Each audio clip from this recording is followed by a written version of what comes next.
Joining us right now is former Supreme NATO Commander Admiral James Stavridis. Good to see you, sir. Thank you so much for joining us. Hi, Maria. Let me kick it off with Trump's immigration policy. What's your take? I think it's an enormous mistake. We're a nation founded on immigration. My own grandparents came here 80 years ago as refugees from the Ottoman Empire, as Turkey almost broke apart in the 1920s and 30s. And, you know, I haven't done so badly. I think that's probably a pretty typical American story. So why would we want to frantically close our gates and go after immigrants?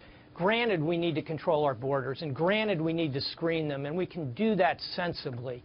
But we don't need an anti-immigrant policy in this country. Well, that's what he's saying, though, right? I mean, he doesn't look at it as anti-immigrant policy. He looks at it as though securing the borders is critical, and putting a temporary ban on, for example, Muslims until he says he could figure out what's going on and why we're seeing so much terrorism. Maria, I understand that viewpoint, but let's be realistic here and understand how that message plays and how it's being articulated. Let's start with the wall.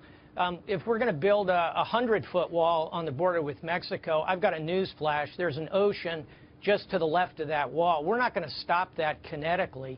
We need to be thinking about how we work with our neighbors to the south to improve conditions there so we don't get unwanted immigration up here. And, oh, by the way, many of the immigrants who come here legally are, in fact, doing enormously good things for the country. And I think that broad message that goes out, that somehow we ought to be scared of these immigrants, I think is a mistake for our country. But, Admiral, I mean, Barack Obama himself in 2011 blocked Iraqi refugees from coming to the United States because there was a fear that ISIS could infiltrate them and come here. Is it not sensible to just say, hey, we're going to take a pause because certain countries have a proven history of sending people that have ties to terrorism, either in the first generation or second, to make sure we're vetting them properly? I mean, to dismiss it offhand and say we're a country of immigrants, yes, of course we are, but we're also at war, and we've got a dedicated enemy seeking to infiltrate. Why is that not a common sense approach?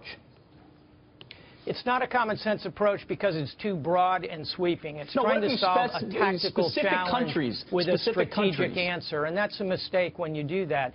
So, yes to vetting, yes to using the social networks to understand who people are, yes to biometrics, yes to sensible process, but this message that continues to reverb from Donald Trump's campaign is not going to be a successful one for the United States. Well, why are we not doing this right now? I mean, obviously, something we're not doing has triggered this kind of conversation, right? So why isn't any of that going on right now?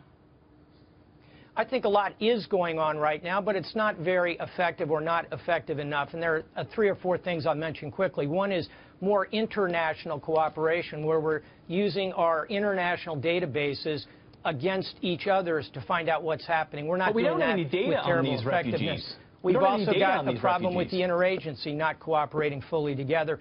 And also the private sector has not really been part of all of these efforts. So I think if you move on those 3 levels to improve this, as well as the biometrics and the technology, you can take a tactical solution set to the challenge without simply talking about building walls to hold people out of the country. Well, that's the thing. If this stuff was being done already, Trump would not have any traction on any of this.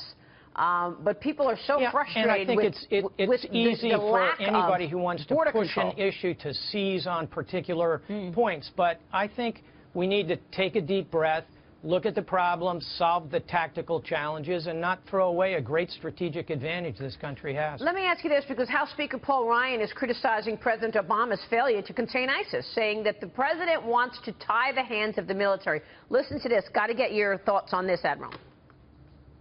I haven't discussed this specifically with him in quite a while. I think I did a few months ago. We had discussed it. Here's the problem. I agree with what you just said. I think we should declare war on ISIS and every other one of these groups, a fresh authorization of the military force. Here's the problem. President Obama wants to tie the hands of the military. President Obama is saying that he will not accept an authorization of the military force that does not completely hamstring his successor. And we're not going to do that. Admiral? First of all, I think we should have an authorization for the use of force. I think Congress should do that. I think we should declare war. Secondly, I think we should be using more of the military instrument at this point. We have about 5,000 troops engaged in one way or another against ISIS. We need to triple that to about 15,000.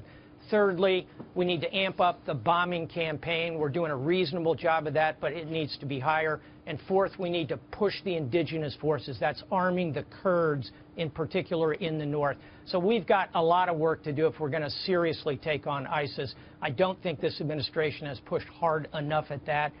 That is a problem that's going to land squarely on the next president's desk. Yeah, for sure. What about the upcoming EU referendum, Admiral? What do you think about this? Should Britain leave the European Union?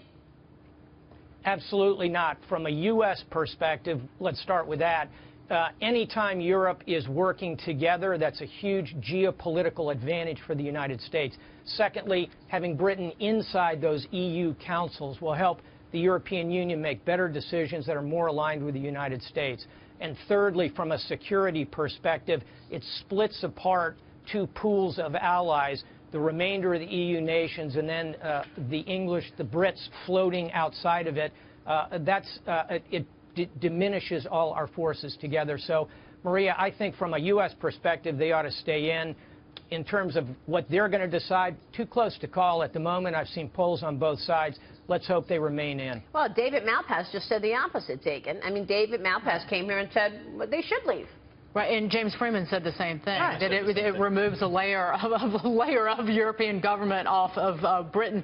And I want to ask the commander, but did it hurt the cause, though, if you want Britain to stay in the European Union, did it hurt when President Obama went over there and basically told the British people how to vote? I know that the reaction, if you listen to Stuart Varney, was not a positive one.